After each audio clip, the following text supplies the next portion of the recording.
السلام علیکم ورحمۃ اللہ وبرکاتہ۔ الحمد للہ رب العالمین والصلاة والسلام علی اشرف الانبیاء والمرسلین وعلی آلہ الطیبین الطاہرین واصحابہ الاکرمین اجمعین وعلی من تبعہم باحسان اجمعین الی یوم الدین، اما بعد فقد قال اللہ تبارک وتعالی فی شأن حبیبہ ان اللہ وملائکتہ یصلون علی النبی یا ایہا الذین آمنوا صلوا علیہ وسلموا تسلیما۔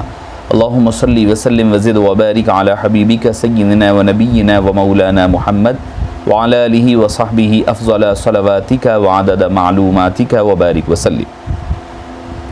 صلاۃ وسلاما علیک یا سیدی یا رسول اللہ صلی اللہ تعالی علیہ وسلم۔ معزز سامعین کرام، شفیق بزرگوں اور عزیز ساتھیوں، اللہ عز و جل نے مخلوق خدا کی رہبری اور ان کی دین پر کامزن رہنے کے لیے اور اپنے پروردگار کی حقیقت کو جاننے کے لیے اللہ تعالیٰ نے وقتاً فوقتاً انبیاء کرام کو اور رسول اعظام کو روانہ فرماتا رہا۔ حضرت سیدنا آدم علیہ السلام سے جس کا سلسلہ کا آغاز ہوا اور جو آپ صلی اللہ علیہ وسلم پر جا کر کے اختتام پذیر رہا، پھر آقا کریم علیہ السلام کے دنیا سے پردہ فرمانی کے بعد یہ جو انبیاء کرام کی تشریف آوری کا سلسلہ ختم نبوت کے حوالے سے مکمل ہوا اور ختم ہو گیا، یعنی آپ صلی اللہ علیہ وسلم کے تشریف لانے کے بعد اللہ تعالیٰ نے اس قصر نبوت کو مکمل فرما دیا۔ اب آپ کے بعد نہ کوئی نبی ہے، نہ ذنی ہے، نہ کسی بھی اعتبار سے، یعنی کوئی نہ پرتوی نبی ہے، نہ کوئی ذنی ہے، نہ کوئی تخمینی ہے، کوئی نبی اب پیدا ہو نہیں سکتا۔ حبیب داور صلی اللہ علیہ وسلم کی ذات مبارکہ خاتم النبیین، اکمل الافضل الانبیاء والمرسلین بن کر کے تشریف لے آئی۔ آپ کے تشریف لانے کے بعد دین حنیف کو مکمل فرما دیا، نبوت کو کا خاتمہ فرما دیا اور ساری اپنی نعمتیں، رحمتیں، برکتوں کو حبیب داور صلی اللہ علیہ وسلم پر مکمل فرما دیا۔ مگر معزز سامعین کرام، اگر ہم تاریخ اسلام کو اٹھا کر کے دیکھیں تو ہمیں پتہ چلے گا کہ آپ صلی اللہ علیہ وسلم کے بعد سے، چونکہ پہلے انبیاء کرام کو بھی جو بھیجا جاتا رہا، ظلم، ستم، کفر، طاغوت اور بت پرستی، بدعات و خرافات، اس کے خاتمے کے لیے اللہ تعالیٰ انبیاء کرام کو روانہ فرماتا رہا۔ اب جب حبیب پاک صلی اللہ علیہ وسلم دنیا سے تشریف لے گئے تو اس چیز کی ضرورت صبح قیامت تک باقی رہے گی کہ لوگوں کی تربیت ظاہری اور باطنی دونوں تربیتیں ہوتی رہے۔ یہ ہر وقت کی ضرورت اور خاصہ رہا ہے اور ضرورت رہی ہے کہ کوئی تو کوئی رہے جو انسان تخلیق خدا اور مخلوق خدا کی رہبری کر سکے، ان کی ظاہر اور باطن کو سنوار سکے اور ان کو اپنے روٹھے ہوئے خدا سے ملا سکے، اور جس سے تعلق اللہ سے بندگی کا جو تعلق کمزور پڑ گیا ہے اس کمزور تعلق کو مضبوط کر سکے۔ اگر ہم تاریخ اسلام کے وہ روشن باب اٹھا کر کے دیکھیں، جب کبھی باطل نے سر اٹھایا تو اہل اسلام کے اللہ تعالیٰ نے کچھ جواں مردوں کو بھیجا جن کا معاملہ کیا تھا کہ آئین جواں مردی حق گوئی وہ بے باکی، اللہ کے شعروں کو آتی نہیں روباہی۔ تو معزز سامعین کرام، ایسے سبک ہو کر چلے نیزے کی دھاروں پر، بھاری ہو گئے غلامان محمد ہزاروں پر، ایسے کئی واقعات ہماری تاریخ اسلام کے پردوں پر بھرے پڑے ملیں گے، جنہوں نے وقت کے طاغوت اور وقت کے باطل اور وقت کے کافروں کے خلاف ڈٹ کر جم کر انہوں نے مقابلہ فرمایا ہے۔ انہی چند ہستیان کرام میں اور علماء ربانیین اور فقہاء کرام، صوفیاء کرام کی یہ ایک طویل فہرست ہے جو صحابہ کرام کے ادوار مبارک سے لے کر صبح قیامت تک یہ جاری رہتی رہے گی، اور ان کی ذریعے سے اللہ تعالیٰ لوگوں کی نگہداشت، ان کی نگہبانی اور ان کی اصلاح اور ان کے عقائد اور ظاہر و باطن کے اصلاح کی اللہ تعالیٰ نے نگرانی ذمہ داری رکھی ہے۔ انہی نفوس قدسیہ میں ایک ذات جو بڑی عظیم نظر آتی ہے، برگزیدہ شخصیت ہے عالم اسلام کی، عظیم ترین شخصیت، سلسلہ عالیہ نقشبندیہ کی ممتاز میں کہوں گا کہ قداور شخصیت، وہ ہے حضرت سیدنا مجدد الفسانی رحمۃ اللہ علیہ کی ذات پاک ہے، جو تاریخ اسلام میں اگر آپ کہیں تو جن کو کہا جاتا ہے، احادیث طیبہ میں بھی کہا گیا ہے کہ ہر 1000 سال پر اللہ تعالیٰ ایک مجدد کو روانہ فرماتا ہے اور اس مجدد کے ذریعے سے لوگوں کی اصلاح اور رہبری ہوا کرتی ہے۔ تو انہی ذات مبارکہ کی ذات حضرت امام مجدد الفسانی رحمۃ اللہ علیہ کی ذات مبارکہ ہے۔ معزز سامعین کرام، آپ دوسری 1000ویں کے مجدد، بلند پایہ صوفی بزرگ، بڑے فاضل، محدث، عالم، فقیہ، قطب الاقطاب، جامع الکمالات، ظاہری اور باطنی کمالات کے آپ سرچشمہ، اور ایسا ہی نہیں کہ صرف نقشبندی حضرات کے لیے نہیں، بلکہ میں سمجھتا ہوں کہ اگر ہندوستان کے اگر مسلمانوں پر جس کا احسان رہا ہے تو وہ مجدد الفسانی رحمۃ اللہ علیہ الرحمۃ والرضوان کا جو بعد کے ادوار میں حضرت خواجہ صاحب علیہ الرحمہ کے بعد کے ادوار میں احسان رہا ہے، جس کا ذکر علامہ اقبال علیہ الرحمہ اپنی نظم میں فرماتے ہیں، کچھ یوں نذرانہ پیش فرماتے ہیں آپ کی بارگاہ میں: حاضر ہوا میں شیخ مجدد کی لحد پر، حاضر ہوا میں شیخ مجدد کی لحد پر، وہ خاک کے ہے زیر فلک مطلع انوار، اس خاک کے ذروں سے ہے شرمندہ ستارے، اس خاک میں پوشیدہ ہے وہ صاحب اسرار، گردن نہ جھکی جس کی جہانگیر کے آگے، گردن نہ جھکی جس کی جہانگیر کے آگے، جس کے نفس گرم سے ہے گرمی احرار، وہ ہند میں سرمایہ ملت کا نگہبان، وہ ہند میں سرمایہ ملت کا نگہبان، اللہ نے بر وقت کیا جس کو خبردار، اللہ نے جس کو کیا ہر وقت بر وقت خبردار۔ یہ کون؟ علامہ اقبال، شاعر مشرق علیہ الرحمۃ والرضوان، جن کا ہند و پاک میں بہت بڑا نام ہے۔ وہ جب حاضر ہوئے ہیں حضرت مجدد الفسانی رحمۃ اللہ علیہ کی مزار پاک پر، تو اس طریقے کے نذرانے اشعار کے ذریعے سے وہ پیش فرما رہے ہیں۔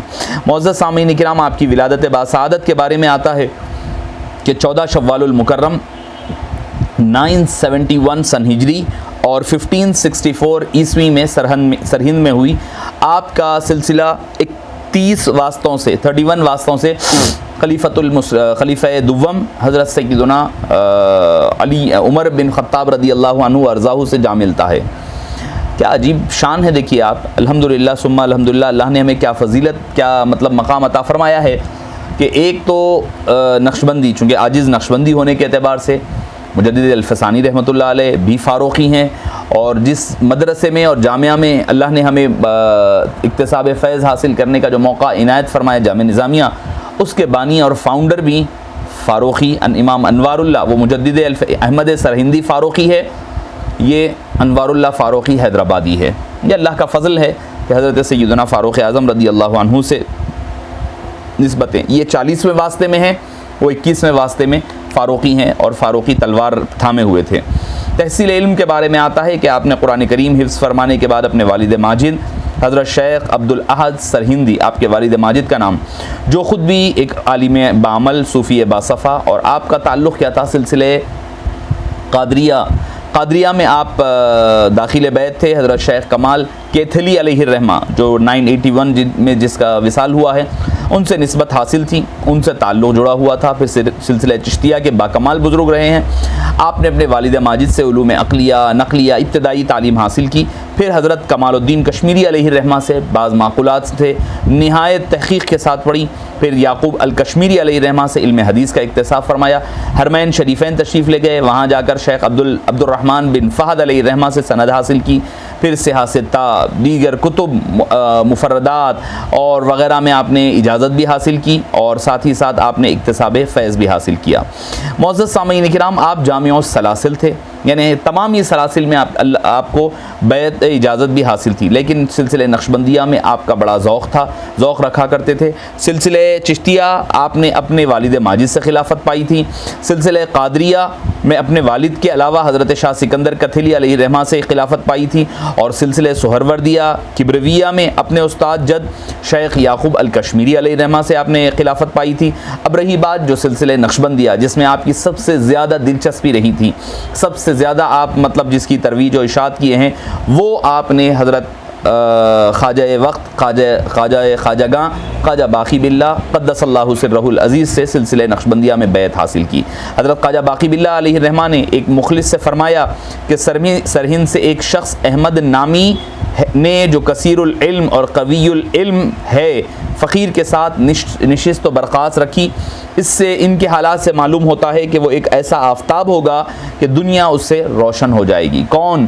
پیر و مرشد حضرت خواجہ باقی باللہ علیہ الرحمہ حضرت شیخ مجدد الفسانی علیہ الرحمۃ والرضوان کے بارے میں فرما رہے ہیں۔ آپ اندازہ لگائیے شیخ سرہندی مجدد الفسانی قدس اللہ سرہ العزیز کا معاملہ کیا ہے اور مقام و مرتبہ کیا ہے۔ معزز سامعین کرام، مجدد الفسانی علیہ الرحمہ کی عین حیات کا دورہ کون سا ہے کہ سلطنت مغلیہ اپنے عروج پر ہے، یعنی اکبر کا دور چل رہا ہے 1856 سے 1605 شہنشاہ اکبر کی حکمرانی کا دور ہے۔ پھر اس کے بعد جہانگیر کا بھی دور آ رہا ہے۔ اکبر اور جہانگیر دو کے دور دیکھے ہیں آپ نے، اور یہ دور کیا تھا؟ یہ دور جو ہے الہاد، بے دینی، نئے فتنوں کا دورہ تھا۔ سب سے خاص بات یہ ہے کہ اس وقت کی یہ تمام گمراہیاں، الہاد، لادینیت اور ساری چیزیں اس وقت کی بادشاہت کی سرپرستی میں پھل پھول رہی تھی، پروان چڑھ رہی تھی، یعنی بادشاہ آفیشیلی چیزوں کو کروا رہا تھا۔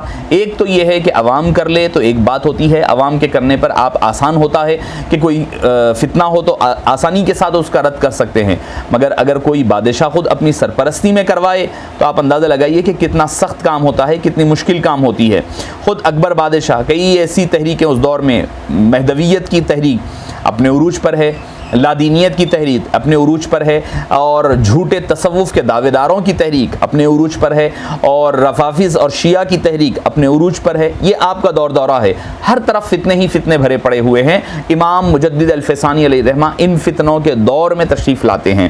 آپ کا یعنی امام حضرت، میں نے آپ کو حضرت ان کا علامہ اقبال کے اشعار سنائے ہیں، گردن نہ جھکی جس کی جہانگیر کے آگے، جس کے نفس گرم سے ہے گرمی احرار، وہ ہند میں سرمایہ ملت کا نگہبان، اللہ نے بر وقت کیا جس کو خبردار۔ یہ وہ مجدد الفسانی علیہ الرحمۃ والرضوان کی ذات پاک ہے۔ معزز سامعین کرام، خود بادشاہ وقت اس کا روح رواں بلکہ ایک بہت ہی طاقتور بادشاہ ہے، اور سلطنت مغلیہ کا مطلق العنان حکومت ہے، یعنی اس پورا مالک ہے، مختار ہے، ہر چیز اس کے قبضے، اور اتنا اسٹرانگ اور پاورفل بادشاہ اکبر تھا، دوسرے بادشاہوں کو نہیں مانا جاتا تھا اتنے پاورفل ہوں۔ اور ایسے دور میں مجدد الفسانی علیہ الرحمہ کا اٹھ کر کھڑا ہونا، آپ خود اندازہ لگا سکتے ہیں۔ حبیب پاک نے فرمایا تھا سب سے بہترین جہاد کیا ہے کہ ظالم اور جابر بادشاہ کے سامنے اپنی زبان کو کھولنا، یہ سب سے بڑا جہاد ہے۔ حبیب داور نے فرمایا تھا، اسی جہاد کی تیاری ہو رہی ہے مجدد الفسانی رحمۃ اللہ علیہ کی شکل میں۔ معزز سامعین کرام، اگر آپ کو کہوں کہ مجدد الفسانی علیہ الرحمہ کے دور میں جو اکبر کا جو دور ہے، دور اکبری، اس کو دو چیزوں میں بانٹنا پڑے گا، دو دوروں میں بانٹنا پڑے گا، ایک ابتدائی دور، ایک انتہائی دور۔ ابتدائی دور کیا ہے کہ آپ سمجھ لیں کہ ابتدا کے تقریباً ایک 20 سال اپروکسیمیٹلی، ایک 20 سال اٹھا لیں تو وہ دیندار، بڑا صحیح العقیدہ، پکا سنی، فاتحہ درود کرنے والا، صوفیہ سے محبت رکھنے والا، حضرت خواجہ معین الدین چشتی اجمیری علیہ الرحمہ کی بارگاہ میں جاتا تو کہیں دور اپنی سواری چھوڑ دیا کرتا، پیدل جاتا تھا۔ سلیم چشتی علیہ الرحمہ ہر تمام اٹھا کر کے دیکھے، اکابرین کی بارگاہوں میں حاضری دیا کرتا، اور خود مسجد کو جھاڑو دیا کرتا، علماء مشائخ کی تعظیم و توقیر، علماء صوفیہ سے ملتا، ان کے آستانوں پر حاضری دیتا، اور پھر اس کے بعد اس نے ایک تعمیر کی عبادت خانے کی اور وہ شیخ عبداللہ سرہندی نے اس کا نام عبادت خانہ رکھا۔ اکبر کو اصولی اور فروعی مسائل کا چسکا لگا ہوا تھا، یعنی لگایا کس نے تھا؟ اس کے دربار کے جو علماء سو تھے، برے علماء تھے، ان لوگوں نے اس کو بھٹکا دیا۔ اس نے کہتا کہ بھئی کوئی کہتا یہ جائز، وہ کہتا جائز نہیں، یہ کہتا یہ جھگڑا، وہ جھگڑا، بس ہو کے دیکھ کے اس کا دماغ معوف ہو گیا، وہ بالکل ہی راستے سے ہٹ گیا، اور ہٹ کر کے اس نے پھر وہاں سے جو چیزیں شروع کرنے لگی کہ اس نے کہا کہ بھئی ہر جمعے کی رات اس کی دربار میں، وہ عبادت خانے میں علمی مجلس کا انعقاد ہوتا، جس میں ہر مکتب فکر اور ہر مذہب کے علماء و دانشور شرکت کرتے۔ بادشاہ انہیں بڑے بڑے انعامات دیتا، مالی چیزیں عطا کرتا، انہوں نے اس کا ناجائز فائدہ اٹھایا اور اس مالی فیضان کی وجہ سے علماء کے مابین حسد اور بغض پیدا ہو گیا۔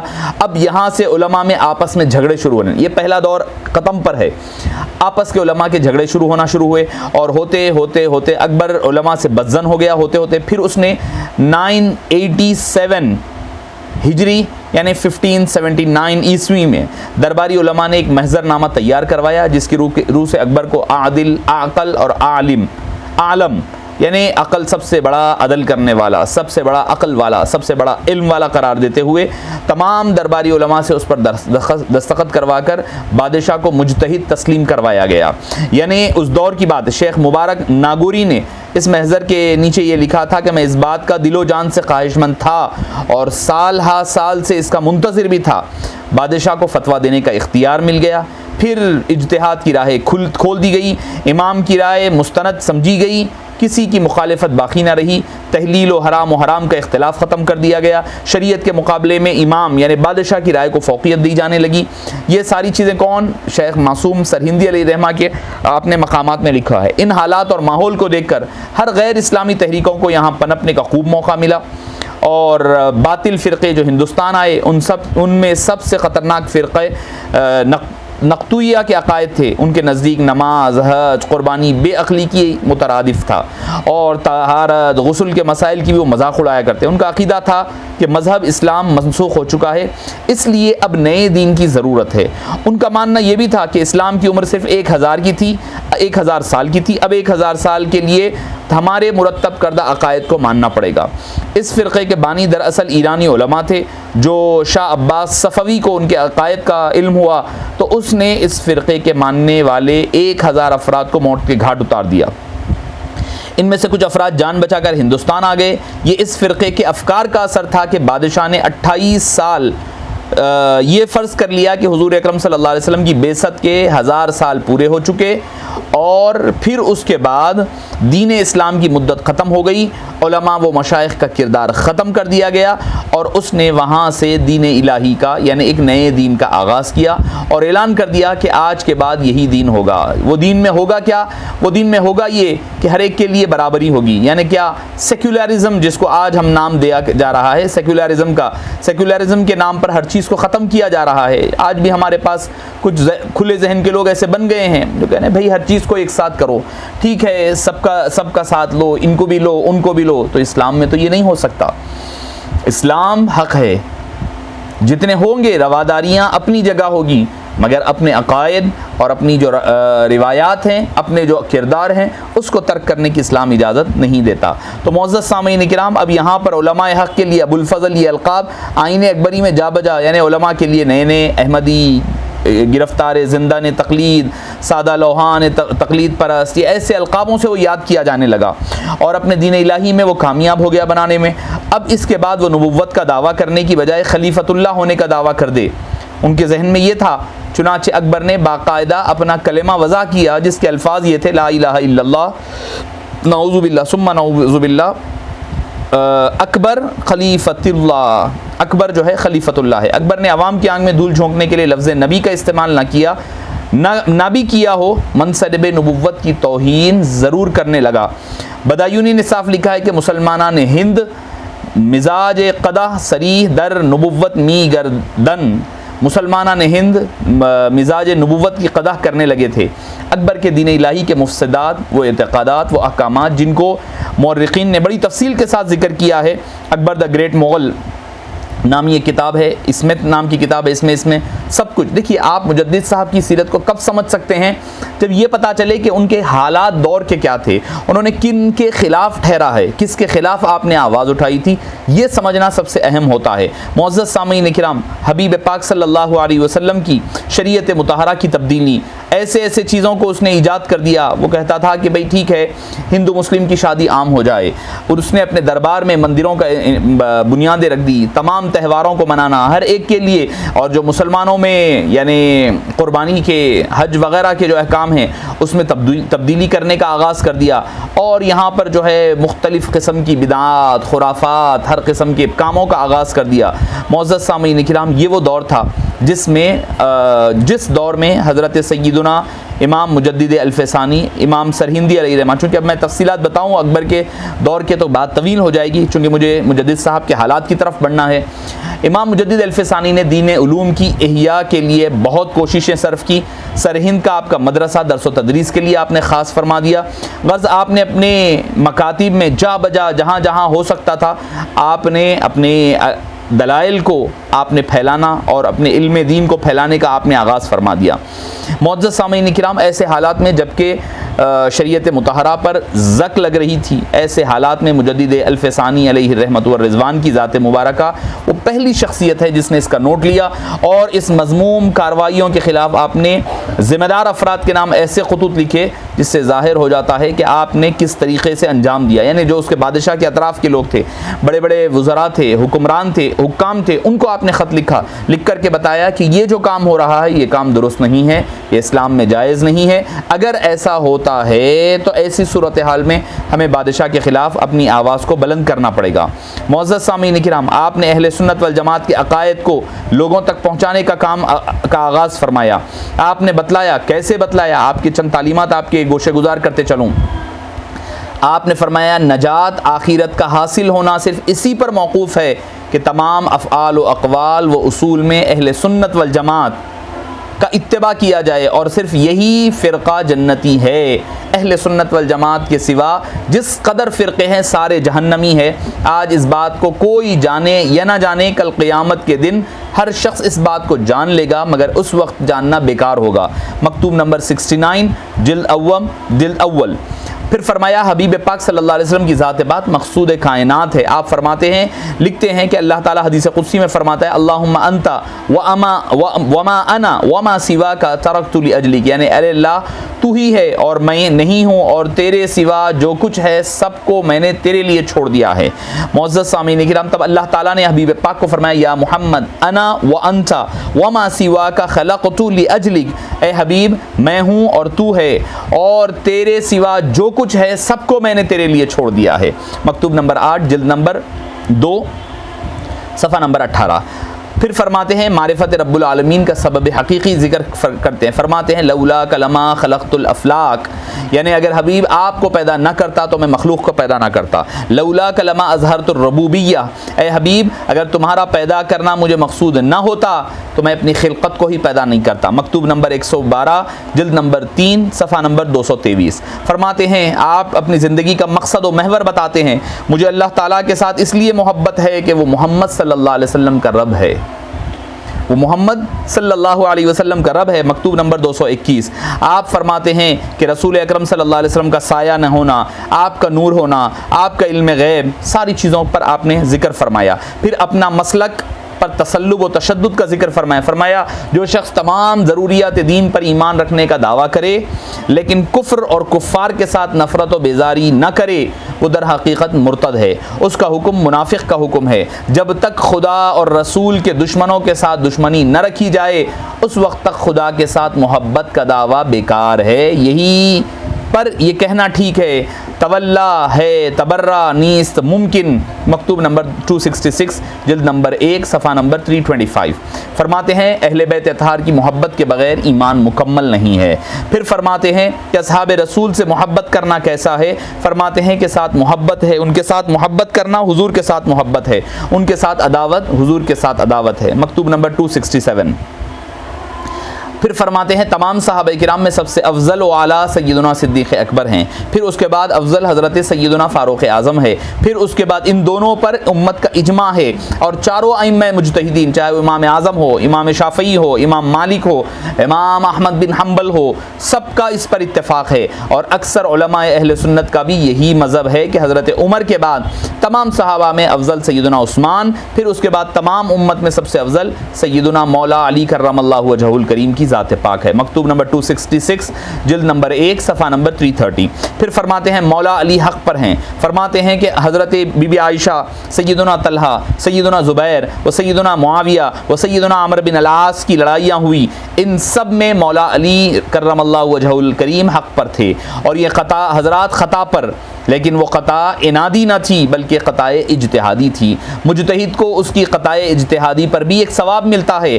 ہم کو تمام صحابہ کے ساتھ محبت رکھنے، ان سب کی تعظیم کرنے کا حکم ہے۔ جو کسی صحابی کے ساتھ بغض و عناد رکھے وہ بد مذہب ہے۔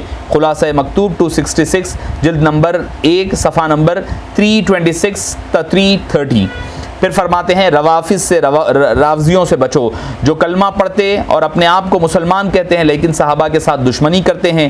اللہ عز و جل نے قرآن کریم میں ان کو کافر کہا ہے، لیغیظ بہم الکفار۔ مسلمان کہلانے والے مذہب کی صحبت کھلے ہوئے کافر کی صحبت سے زیادہ نقصان دہ ہے۔ مکتوب نمبر 54 جلد نمبر 1 صفحہ نمبر 71۔ پھر اولیاء کرام کی تعظیم۔ پھر فرماتے ہیں کہ غوث اعظم دستگیر رضی اللہ عنہ کے بارے میں فرماتے ہیں، حضور غوث الاعظم دستگیر غوث اعظم محی الدین عبد القادر جیلانی کو اللہ نے یہ قدرت عطا کی جو قضا لوح محفوظ میں بشکل مبرم لکھی ہوئی ہو۔ الفاظ غور کریں، لوگ کہتے ہیں کہ تقدیر مبرم وغیرہ پر بحث ہوتی ہے، میں مجدد الفسانی علیہ رحمہ کا الفاظ دے رہا ہوں۔ آپ فرماتے ہیں کہ جو قضا لوح محفوظ میں بشکل مبرم لکھی ہوئی ہو اور اس کے تعلق صرف علم خدا میں ہو، اس کی تعلیق صرف علم خدا میں ہو، ایسی قضا میں باذن اللہ حضور غوث اعظم تصرف فرما سکتے ہیں۔ مکتوب نمبر 217 جلد نمبر 1 صفحہ نمبر 224۔ معزز سامعین کرام، پھر آگے فرماتے ہیں حضور غوث الاعظم کے زمانے مبارک سے قیامت تک جتنے اولیاء، ابدال، اقطاب، اوتاب، نقبہ، نجبہ، غوث یا مجدد ہوں گے، سب ولایت، فیضان ولایت و برکات طریقت حاصل کرنے میں حضور غوث الاعظم کے محتاج ہوں گے۔ بغیر ان کے واسطے اور وسیلے کے قیامت تک کوئی شخص ولی نہیں ہو سکتا۔ احمد سرہندی بھی حضور غوث الاعظم کا نائب ہے۔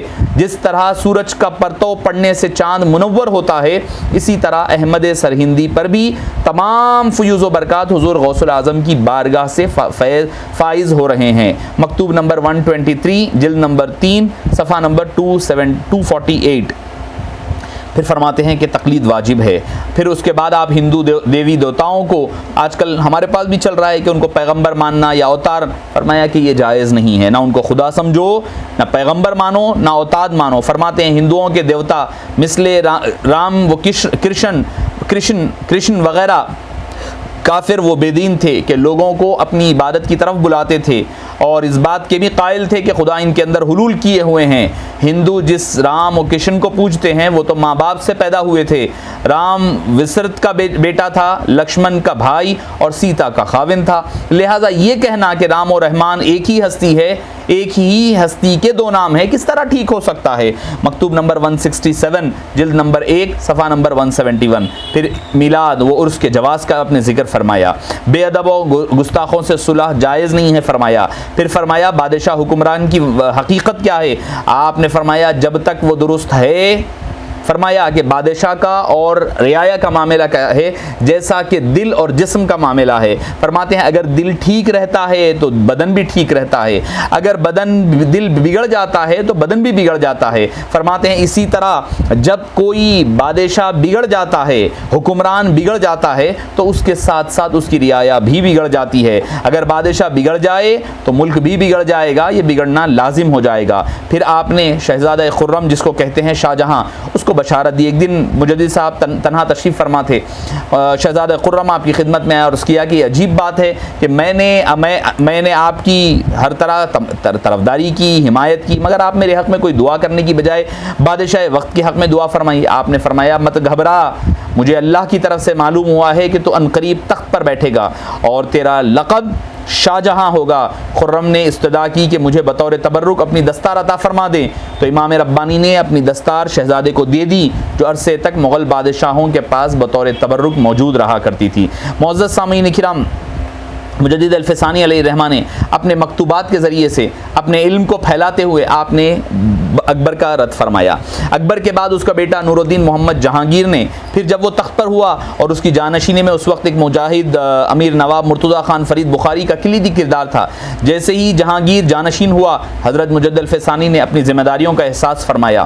پھر زمانے اکبری میں ہونے کے فتنوں کے سدباب کے لیے ایک رائے عمل مرتب فرمایا۔ سب سے پہلے تو آپ نے اس کو ایک جو جر گئے ممدان دولت اسلام نامی ایک آپ نے چیز تھی، اس کو اثر نو مرتب فرمایا۔ یہ وہ دیندار علماء اکابر کا ایک گروہ تھا جسے مجدد الفسانی نے دور اکبری میں جو لادینیت بد مذہبیت پھیل رہی تھی اس کے سد باب کے لیے آپ نے بنایا تھا۔ معزز سامعین کرام، جہانگیر مرتضیٰ خان فریدی علیہ الرحمہ کے اثر رسوخ سے اکبر کا جانشین بنا تھا، اسی لیے اس پر ان کا کافی اثر و رسوخ تھا، اس لیے حضرت سب سے پہلے ان کی طرف توجہ کی اور فرمایا بادشاہ اسلام کی تخت نشینی کی خبر سب تک پہنچ گئی ہے اور اب مسلمان بادشاہ کی مدد معاون بن جائیں اور ترویج شریعت اور تقویت اسلام کے لیے بادشاہ کی رہنمائی کریں۔ اور فرماتے ہیں اولین مدد یہ ہے کہ مسائل شرعیہ کی وضاحت کی جائے، کتاب و سنت و اجماع کے عقائد کا کلامی کا اظہار کیا جائے، اور کہیں ایسا نہ ہو جائے کہ کہیں زمانے اکبری کی طرح بدعتی بادشاہ کو کہہ رہے ہیں، اکبر بادشاہ کو کہہ رہے ہیں، بدعتی بادشاہ کی مزاج میں رسوخ نہ حاصل نہ کر لے اور اس کا کار خیر کو فساد میں نہ ڈال دے۔ آپ نے اپنے تربیتی اصلاح کا خاکہ اس طرح مرتب فرمایا کہ سلاطین و عمراء کو خطوط لکھ کر انہیں زمانے ماضی میں اکبر کے دور میں ہونے والے غلطیوں کا آپ نے اطلاع دی۔ دوسری چیز، بادشاہ کی تائید و حمایت بھی کی، کیوں کی حاصل کی اور بتایا کہ اس دور میں ان کے بغیر یہ کام مشکل ہے۔ بادشاہ سے قریب رہنے والے لوگوں کو جو سلطنت میں تھے اراکین، ان کو آپ نے خطوط لکھ کر کے ان تک دین کی صحیح تعلیم پہنچائی۔ ایک مکتوب میں آپ ترویج شریعت کی اہمیت اس طرح لکھتے ہیں، اعلیٰ ترین نیکی یہ ہے کہ شریعت کی ترویج کے لیے صحیح و کوشش کی جائے اور احکام شرع میں ایک حکم کو جاری کرنا یعنی رائج کرنا اور زندہ کرنا، خصوصاً ایسے حالات میں جبکہ اسلامی شاعر مٹائے جا رہے ہیں، اللہ عز و جل کی راہ میں کروڑہا روپے بھی خیرات کر دینے کے برابر نہیں ہے۔ آپ نے کچھ عرصے بعد اس بے دین عمرہ کو حضرت مجدد الفسانی سے بدلہ لینے کا موقع ملا، ان عمرہ کو بادشاہ کو اکسانے کا موقع ملا کہ جب آپ دربار میں بادشاہ کو سجدہ تعظیمی کرنے سے پھرے، بھرے دربار میں انکار کر دیا، آپ کو قید و بند کی صحبتوں میں ڈال دیا گیا، جیل خانوں کی نظر کیا گیا اور آپ کو قید میں ڈال دیا، وہاں پر بھی آپ نے ترویج کا تبلیغ کا کام، اب یہاں سے خطوط لکھنا شروع کیے، مکاتیب لکھنا آپ نے شروع کیا۔ پھر جو ہی بادشاہ اسلام کے شک و شبہات دور ہوئے، آپ کو رہائی ملی، پھر حکم ہوا کہ آپ لشکر شاہی کے ساتھ رہیں، پھر بادشاہ کی مزاج میں تبدیلی آئی، حکم دیا چاہے تو گھر چلے جائیں چاہے تو لشکر کے ساتھ رہیں۔ معزز سامعین کرام، بہرحال خلاصہ کلام، آپ بادشاہ کی اصلاح کی طرف توجہ اس لیے زیادہ فرماتے تھے کہ آپ فرماتے تھے کہ بادشاہ کی جو میں نے مثال دی ہے، مثال ہاتھ اور دل کی ہے، دل درست ہے تو جسم بھی درست ہے، جسم درست ہے دل خراب ہے تو سارا جسم خراب ہو جائے گا۔ معزز سامعین کرام، آخرکار یہ آفتاب، یہ مہتاب سارے عالم کو اسلام کی نور سے منور فرما کر 28 صفر المظفر 1034 سن ہجری کو آپ کا یہ آفتاب غروب ہو گیا اور امام مجدد الفسانی، امام سرہندی علیہ الرحمۃ والرضوان کی ذات مبارکہ کا مرقد انوار، آپ کی تدفین سرہند شریف جو پنجاب کا ایک حصہ ہے اس میں عمل میں آئی، مگر مجدد الفسانی رحمۃ اللہ علیہ نے کئی چراغوں کو ایسے جلایا بس آپ اندازہ نہیں لگا سکتے۔ اور آپ کے جو اثر علماء کرام ہے، آپ کے زمانے میں جو مشہور ہے محقق علی الاطلاق شاہ عبدالحق محدث دہلوی علیہ رحمہ، پیر طریقت خواجہ حسام الدین نقشبندی علیہ رحمہ، عبدالحکیم سیالکوٹی علیہ رحمہ، جو میں سمجھتا ہوں امام المتکلمین کہلائے جاتے ہیں، یہ آپ کے اپنے وقت کے جو جلیل القدر علماء کرام، علماء ربانیین ہے، وہ آپ کے سلسلہ عالیہ نقشبندیہ کے بعد میں کئی تو اس میں حسام الدین نقشبندی علیہ رحمہ، سیالکوٹی علیہ رحمہ، مجدد شاہ عبدالحق صاحب بھی رہے ہیں نقشبندیات کے، کیونکہ وہ بھی خواجہ باقی باللہ رحمۃ اللہ علیہ کے مرید رہے ہیں، مگر نقشبندیت کا جو کام مجدد الفسانی علیہ رحمہ نے کیا ہے، جتنا اس کے بعد سے سلسلہ نقشبندیہ کے ساتھ مجددیہ کا لفظ ایڈ ہوا امام مجدد الفسانی رحمۃ اللہ علیہ کی وجہ سے۔ تو معزز سامعین کرام، یہ ہے امام مجدد الفسانی کے چند کارنامے جو میں آپ کے گوش و گزار کیا ہوں۔ یوں تو کئی کارنامے ہیں جس کا ہم احاطہ شاید کرنا ممکن نہیں ہے۔ اللہ پاک سے دعا ہے کہ باری تعالیٰ حضرت کے فیوز و برکات سے ہم تمام کو مستفید و مستفیض فرما اور آپ کی تعلیمات پر عمل پیرا ہونا ہمارے لیے آسان بنا دے۔ وآخر دعوانا الحمد للہ رب العالمین۔